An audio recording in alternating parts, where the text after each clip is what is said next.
সালটা তখন 1975। ওয়াচর লি এবং অ্যাডল নামের দুই গবেষক একটি মজার মনস্তাত্ত্বিক এক্সপেরিমেন্ট করেন, কুকি জার এক্সপেরিমেন্ট। এই পরীক্ষায় দুটি কুকি জার রাখা হয়েছিল। একটিতে অনেক বেশি কুকি ছিল এবং অন্যটিতে খুব কম। অংশগ্রহণকারীদের উভয় জার থেকে একটি কুকি টেস্ট করতে বলা হয় এবং সেগুলোর রেটিং দিতে বলা হয়। পরীক্ষার ফলাফল ছিল চমকে ওঠার মতো।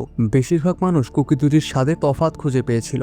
যে জারে কম কুকি ছিল সেই কুকির স্বাদ এবং গঠন তাদের কাছে বেশি ভালো মনে হয়েছে। এমনকি 200 জন অংশগ্রহণকারীর প্রায় সবাই জানিয়েছেন যে তারা সেই জারটিকেই বেছে নেবেন যেটিতে কম কুকি আছে। অথচ মজার ব্যাপার হলো সব কুকি আসলে একই ছিল, কেবল জারে সেগুলোর পরিমাণের তফাৎ।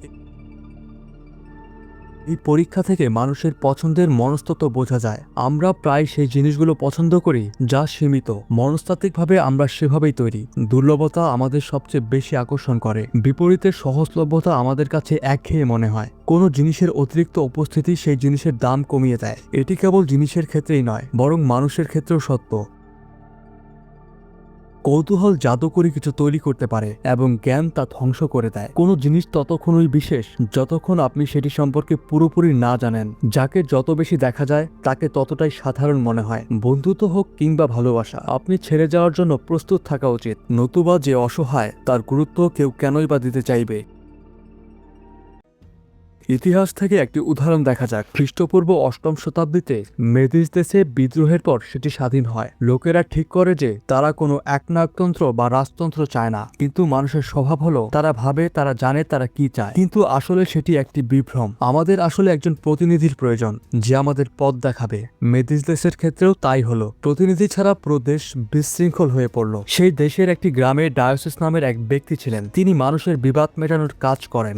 শীঘ্রই তিনি এত জনপ্রিয় হয়ে ওঠেন যে সরকারি কাজের জন্য তার কাছে মানুষ আসতে শুরু করে। একসময় তিনি দেশের একমাত্র আইনে পরিণত হয়, কিন্তু এরপর তিনি এক অদ্ভুত কাজ করলেন। তিনি তার পথ ছেড়ে দিলেন। তিনি বললেন অন্যদের সমস্যা মেটাতে গিয়ে তিনি তার নিজের সমস্যার অবহেলা করছেন। দেশ আবার ধ্বংসের পথে এগিয়ে চলল। অপরাধ বেড়ে গেল। তখন কিছু বুদ্ধিমান মানুষ মিটিং করে একটি সিদ্ধান্ত নিলেন যে তারা একজন রাজা নির্বাচন করবেন, আর সবার ভরসা ছিল কেবল একজনের ওপর, ডায়োসিস। লোকেরা তাকে অনেক বুঝিয়ে রাজি করালো।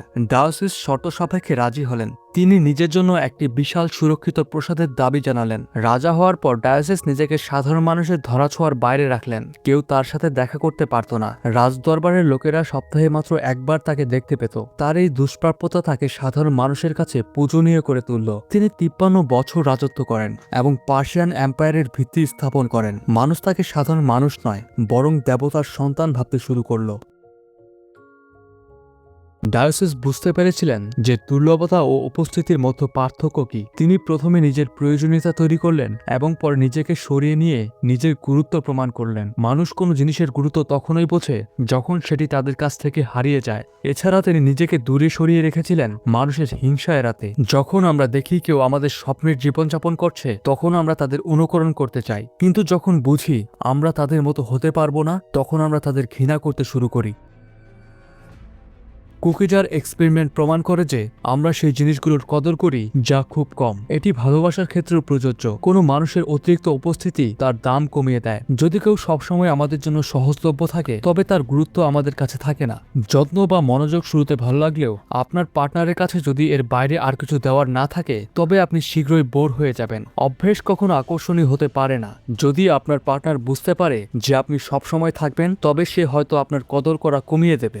বিশেষ করে মেয়েদের ক্ষেত্রে আপনি যদি অতিরিক্ত কেয়ার বা অ্যাটেনশন দেন, তবে তারা সেই ভালোবাসাকে ডেসপারেশন মনে করতে পারে। এর চেয়ে ভালো হলো একটু পিছিয়ে আসা এবং আপনার অ্যাটেনশন সরিয়ে নেওয়া। এতে তারা অস্থির হয়ে উঠবে এবং ভাববে তাদের কোনো ভুল হয়েছে কিনা। যদি আপনার পার্টনারের মনে আপনাকে হারানোর ভয় না থাকে, তবে আপনাকে পাওয়ার খুশি খুব দ্রুতই ফুরিয়ে যাবে। অ্যাটেনশন সরিয়ে নেওয়া একটি ইমোশনাল ম্যানিপুলেশন, কিন্তু এটি দুধারী তলোয়ারের মতো। ভালোবাসার সব দিক জানেন এমন একজন ব্যক্তি বলেছিলেন, ভালোবাসা অনাহারে মরে না, বরং অতিরিক্ত খেয়ে অপুষ্টিতে মরে। আমি এটা বলছি না যে আপনার পার্টনারকে ভালোবাসবেন না বা সময় দেবেন না। শুধু আপনার পার্টনারের মনে এই ভয় থাকা উচিত যে এই সময়টুকু সে হারাতে পারে, অথবা আপনার উপস্থিতি তখনই দামি হবে যখন আপনি কেবল ভালোবাসার বাইরে কিছু করতে পারবেন। বিভিন্ন বিষয় নিয়ে আলোচনা করুন, পরিকল্পনা করুন। আপনাদের সম্পর্ক এক একে অপরের প্রয়োজনের উপর ভিত্তি করে হওয়া উচিত। তবে এই কৌশলে একটি বড় সমস্যা আছে। আপনার না থাকাতে মানুষের ততক্ষণ পর্যন্ত কিছু যায় আসবে না যতক্ষণ আপনার থাকার কোনো গুরুত্ব নেই। আগে নিজের উপস্থিতির মূল্য তৈরি করুন। আপনার থাকার ফলে যদি কোনো পরিবর্তন না আসে তবে আপনার অনুপস্থিতিও কেউ টের পাবে না। তাই নিজের গুরুত্ব তৈরি করুন, তবেই আপনার অভাব অনুভূত হবে। আল্লাহ হাফেজ।